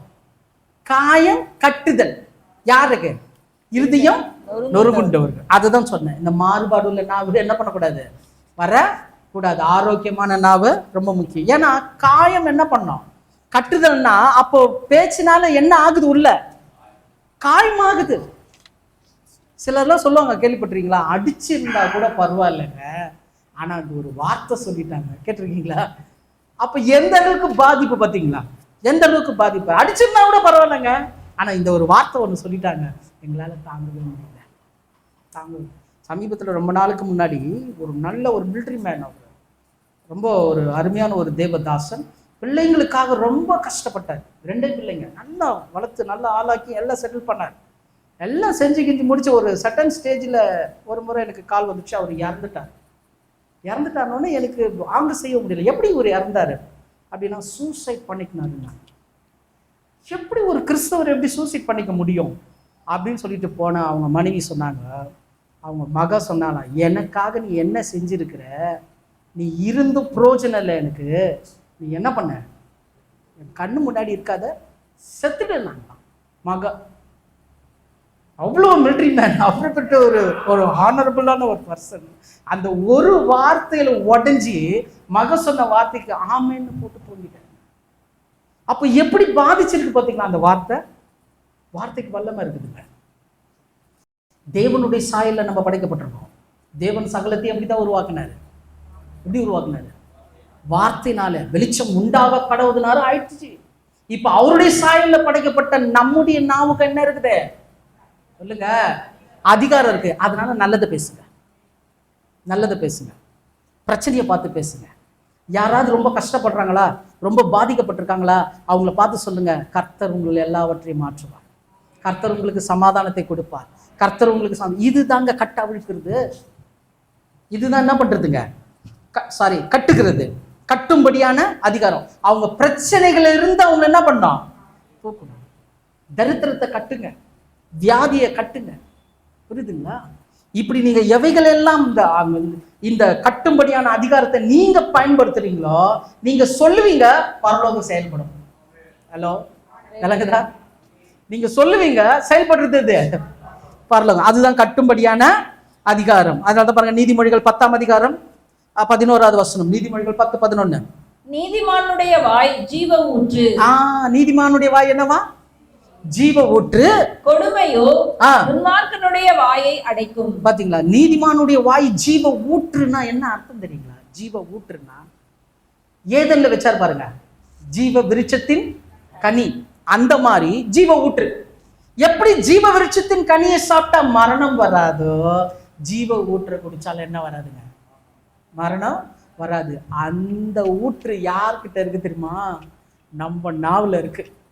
எத்தனை பேர் ஆமீன் சொல்றீங்க? அதனாலதான் நலமானதை பேசுங்க. பிரச்சனையில இருக்கிறவங்களை நீங்க பிரச்சனையிலிருந்து மீட்க உங்களால முடியும். ஏனென்றால் உங்கள் நாவினாலே என்ன பண்ண முடியும்? கட்டும்படியான நாவின் அதிகாரத்தை தேவன் கொடுத்திருக்கார். நீதிமொழிகள் 13ஆம் அதிகாரம் 14வது வசனம். நீதிமொழிகள் 13. ஞானவான்களின் போதகம் என்னவா? ஜீவ ஊற்று, அதனால் மரண கண்ணிக்கு. ஆமென். பாத்தீங்களா? ஒரு ஆத்துமாவை மரணத்திலிருந்து மீட்கக்கூடிய ஜீவ ஊற்று உங்க நாவுல இருக்குது. அதனாலதான் கட்டும்படியான நாவின் அதிகாரம். மறந்துடக்கூடாது. சோ கட்டும்படியான அதிகாரத்துல முதல்ல பார்த்தோம், காயங்கள் என்ன பண்ணணுமா? கட்டணும். 2வது மத்தேயு 12ஆம் அதிகாரம் 29வது வசனம். மத்தேயு 12:29. அன்றியும் பலவானை முந்தி கட்டினால் ஒழிய. 2வது பலவான கட்டணும். முந்தி கட்டினால் ஒழிய பலவானுடைய வீட்டுக்குள் ஒருவன் புகுந்து அவன் உடைமைகளை எப்படி கொள்ளையிடக்கூடும்? பாத்தீங்களா?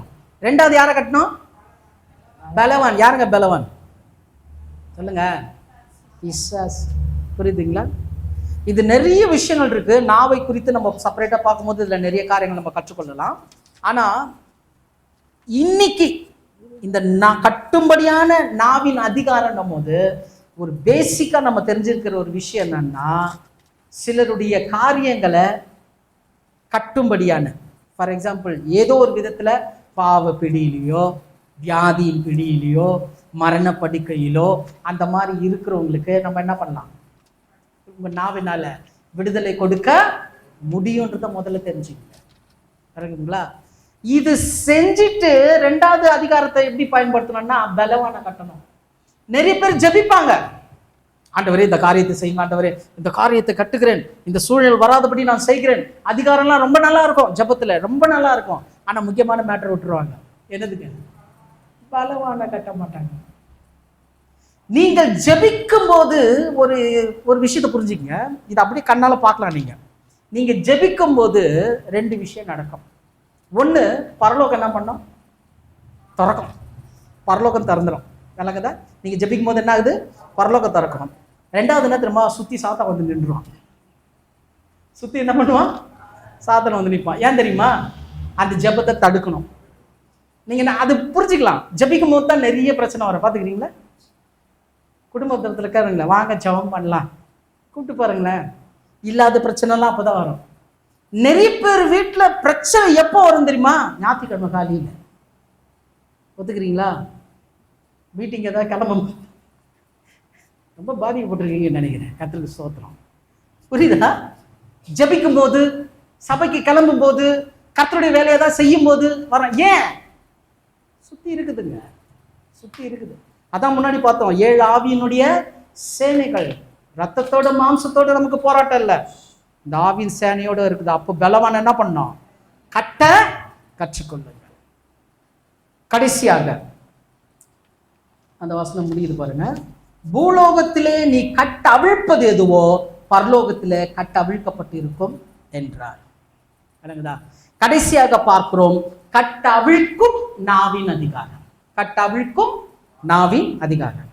எனக்கு அருமையான சகோதர சகோதரியே, கிறிஸ்தவர்களுக்குரிய 6 அதிகாரத்தை நம்ம தியானிக்கிறோம். சபைக்குரிய 6 அதிகாரத்தை நம்ம தியானிக்கிறோம். அதுல முதலாவதாக பார்த்தோம், பேதுருவினிடத்துல இயேசு சொன்ன காரியத்தை வைத்து அதுல சபைக்கு இருக்கக்கூடிய அதிகாரத்தை நம்ம தியானிக்கிறோம். அதுல முதலாவதாக பார்த்தோம் பரலோகத்தின் அதிகாரம். இரண்டாவதாக பார்த்தோம் பிதாவின் சேரும் அதிகாரம். மூன்றாவதாக பார்க்கிறோம் பாதாளத்தின் மேல் அதிகாரம். நான்காவதாக பார்த்தோம் ராஜ்யத்தின் திறவுகோல் அதிகாரம். ஐந்தாவதாக பார்த்தோம் கட்டும்படியான நாவின் அதிகாரம். ஆறாவதாக பார்க்கிறோம் கட்ட அவிழ்க்கும்படியான நாவின் அதிகாரம். இந்த கட்ட அவிழ்க்கும்படியான நாவின் அதிகாரம்ன்றது என்னன்னு பார்த்தீங்கன்னா, நம்முடைய வாழ்க்கையிலே நம்ம சில கட்டுகளை அவிழ்க்கணும். இல்லைங்கதா? நமக்குள்ள சில விஷயங்களை கட்ட அவிழ்க்கணும். ஒரு சில வசனங்களை மாத்திர வாசிக்கலாம். கொலோசியர் 3ஆம் அதிகாரம் 14வது வசனம் வாசிங்க. கொலோசியர் 3:14. இவை எல்லாவற்றிலும் பூரண சற்குணத்தின் கட்டாகிய, நல்ல கவனிங்க, பூரண சற்குணத்தின் கட்டாகிய அன்பை தரித்துக் கொள்ளுங்கள். எத்தனை பேர் ஆமென் சொல்றீங்க? பூரண சற்குணத்தின் கட்டாகிய அன்பை என்ன பண்ணுமா? தரித்து கொள்ளனா கட்ட என்ன பண்ணோம்? அவிழ்க்கணும். எந்த கட்டு? பூரண சற்குணமாகிய அன்பை கட்ட அவிழ்க்கணுங்க. நமக்குள்ள கட்ட அவிழ்க்கணும். இன்னைக்கெல்லாம் எவ்வளவுதான் நம்ம சொல்லிக்கலாம், அன்பை குறித்து நிறைய விஷயம் பேசலாம். ஆனா நமக்கு பிரியமில்லாத, நமக்கு ஒவ்வாத சில காரியத்தை சில செய்யும் போது என்ன ஆயிடுதுங்க நம்மளுக்கு? அந்த இடத்துல அன்பு விரோதமா மாறத்துக்கு ரொம்ப வாய்ப்பு இருக்கு. அப்போ ரொம்ப ஜாக்கிரதையா இருக்கணும். ஏன்னா தேவன் அன்பாகவே இருக்கிறார். விளங்குதா? தன் சகோதரனை பகைக்கிறவனிடத்துல தேவனுடைய அன்பு இல்லையா, அவன் தேவனுக்கு விரோதியா இருக்கிறான்னு வசனம். அப்போ இந்த பூரண சற்குணம் அப்படின்னா என்ன அர்த்தங்க? அன்புல எல்லா குணமும் அடங்கிடுங்க. பூரண சற்குணம், நல்ல குணம் அப்படின்னு சொல்றோம் இல்லையா? நல்ல குணம் எது எது அப்படின்னா ஒரு லிஸ்ட் போடுவான். எல்லா நற்குணமும் ஒன்னா சேர்ந்து நிக்கணும்னா அதுக்கு பேர் தான் அன்பு. அதுக்கு பேர் தான் அன்பு. இதை குடும்பத்துல அழுக்கணும். முதல்ல நமக்கு மேல அழுக்கணும். இந்த அன்பு இல்லை. இன்னைக்கு நிறைய குடும்பங்கள்ல ஏன் பிரச்சனை, போராட்டம்னா விட்டு கொடுக்கிற மனசு இல்லை. விட்டு கொடுக்கிற மனசு இல்லை. ஒருத்தர் இறங்கி போனோன்ற ஒரு இது இல்லை. நான் என்ன பண்றோம்? புரியுதுங்களா? அப்படி ஒரு ஆட்டம். ஆளுகை நமக்கு கிடையவே கிடையாதுங்க இந்த பூமியில. நல்லா புரிஞ்சுக்கங்க. இந்த பூமியில நமக்கு ஆளுகை இல்லை, இயேசு கிறிஸ்துனுடைய வருகையில நமக்கு ஆளுகை இருக்கு. இந்த பூமியில நம்முடைய காரியத்தை வச்சு நம்ம ஆளுகை செஞ்சுக்கணும். எப்படின்னா, நீங்கள் உங்களை டியூன் பண்ணிக்கணும். புரியுதுங்களா? நம்மை நாமே நிதானித்தால் நாம் நியாயம் தீர்க்கப்படும். ரொம்ப முக்கியம். அப்போ அந்த பூரண சற்குணமாகிய அன்பை கட்டவிழ்க்கணும். 2 எபேசியர் 4:3 எபேசியர் 4:3. சமாதான கட்டினால் ஆவியின் ஒருமையை காத்துக் கொள்வதற்கு ஜாக்கிரதையாய் இருங்கள். சமாதானத்தின் கட்டினாலே ஆவியின் ஒருமையை காத்துக் கொள்வதற்கு எப்படி இருக்கணுமா? ஜாக்கிரதையா இருக்கணுமா? ரொம்ப முக்கியம், ரொம்ப முக்கியம். ஏன்னா நம்ம யாரு எப்படி வேணாலும் வெறுத்துக்கிட்டோம். சிலர்லாம் சொல்லுவாங்க, ரொம்ப ஒரு மாதிரி பேசிட்டாருங்க, ரொம்ப ஒரு மாதிரி பண்ணிட்டாருங்க, அவர் இப்படிங்க, இவர் அப்படிங்க, அப்படி இப்படி சொல்லிட்டு நிறைய விஷயங்கள் பேசுவாங்க. பேசிட்டு நெக்ஸ்ட் அவங்க கூட என்ன பண்ணுவாங்க, அந்த ரிலேஷன்ஷிப்பை கொஞ்சம் கொஞ்சமா கட் பண்ணுவாங்க. சில அப்படியே கொஞ்சம் கொஞ்சமா விலகுற மாதிரி வரும். ஆனா நல்லா புரிஞ்சுங்க, உங்களை தூஷிக்கிறாங்களா, உங்களை துன்பப்படுத்துறாங்களா, உங்களை வியாகுலப்படுத்துறாங்களா, ஏசு என்ன சொல்றாரு, துன்பப்படுத்துறவங்களுக்காக என்ன பண்ணுங்க, ஜெபிங்க. சபிக்கிறவங்களுக்கு என்ன பண்ணணுமா? முடியுமா? முடியுமா? இது யாரால தெரியுமா முடியும்? இயேசுவால மட்டும்தான் முடியும். இப்போ இயேசுவினுடைய சாயல் யாருக்கு வரணும்? நமக்கு வரணும்னா நம்ம செய்யணுங்க. இந்த விதமா இந்த பூமியில நீங்க வாழ்ந்து பாருங்களேன். இதுதான் இயேசு சொன்னாரு, முதலாவது தேவனுடைய ராஜ்யத்தையும் அவருடைய நீதியும் தேடுங்க, மற்றவைகள் எல்லாம் உங்களுக்கு என்ன பண்ணணும், கூட கொடுக்கப்படும். நம்ம தேவனுடைய ராஜ்யத்தின் நீதியை விட்டுட்டோம். கூட கூட ஆண்டவரே, கூட கூடனா கூட தான் போத்துவாரு ஆண்டவர். எனக்குதா ஆசீர்வாதம் ரொம்ப சுலபமா பெற்றுக்கொள்ளலாம். என்னை பொறுத்த வரைக்கும் கேட்டீங்கன்னா நான் தான் சொல்லுவேன், ஆசீர்வாதத்தை சுலபமாய் பெற்றுக்கொள்ளலாம். நீங்க தேவனுடைய வார்த்தைக்கு கீழ்ப்படிஞ்சா போதுங்க. வார்த்தைக்கு கீழ்ப்படிச்சா போதும். உங்களுக்கு எதிரடியா வருது எதுவா இருந்தாலும் சரி, உனக்கு விரோதமா எழும்பும் ஆயுதம் வாய்க்காதே போயிடுங்க, வாய்க்காதே போயிடும். வசனம் வசனம். ஆகினால எனக்கு அருமையானவர்களே, சபைக்குரிய கிறிஸ்தவர்களுக்குரிய 6 அதிகாரத்தை எப்படி இயேசு பேதுருவின் இடத்துல வெளிப்படுத்தினாரோ, தற்கால சபையில இந்த 6 அதிகாரத்தை நம்ம பெற்றிருக்கிறோம். எத்தனை பேர் ஆமென்னு சொல்றீங்க? இந்த 6 அதிகாரத்தை பயன்படுத்தணும். விளங்குதுங்களா? நம்ம வாழ்க்கையில என்ன பண்ணோம், பயன்படுத்தணும். அது எப்படி பயன்படுத்தணும்னு ஆண்டவர்கிட்ட கேளுங்க. ஆண்டவரே எனக்கு வெளிப்படுத்துங்க ஆண்டவர்னு சொல்லலாம். கரெக்டாக அந்த டைமுக்கு வரும். விளங்குதுங்களா? அது நடக்கும். தேவன் நிச்சயமாக இந்த காரியத்தை நம்முடைய வாழ்க்கையில இந்த 6 அதிகாரத்தை பயன்படுத்தி அடுத்த கட்ட ஆவிக்குரிய முன்னெடுத்துக்கு நம்மை அழைத்து சொல்வார். வருகிற வாரம், அடுத்த வாரத்தில் நம்ம அந்த வெளிப்படுத்தலில் சொல்லப்பட்டது போல 3 தரப்பு, அழைக்கப்பட்டவர், தெரிந்து கொள்ளப்பட்டவர், உண்மையுள்ளவர், இந்த 3 தரப்பு கிறிஸ்தவர்கள் யார் என்பதையும் இந்த யோவான் 1:12 அவர் நாமத்தின் மேல் விசுவாசம் உள்ளவர், ஏற்றுக்கொண்டவர், தேவ பிள்ளைகளானவர்கள் என்ன என்பதில் இந்த காரியங்கள் எல்லாம் குறித்து நம்ம வருகிற நாட்களில் பார்க்கலாம். இந்த நாளுக்குரிய சத்தியத்தை கர்த்தர் நம் ஒவ்வொருவருக்கும் ஆசீர்வதித்து அதை இருதயத்தில் நிலைத்திருக்க செய்து அதன்படி வாழ கிருபை செய்வார்கள்.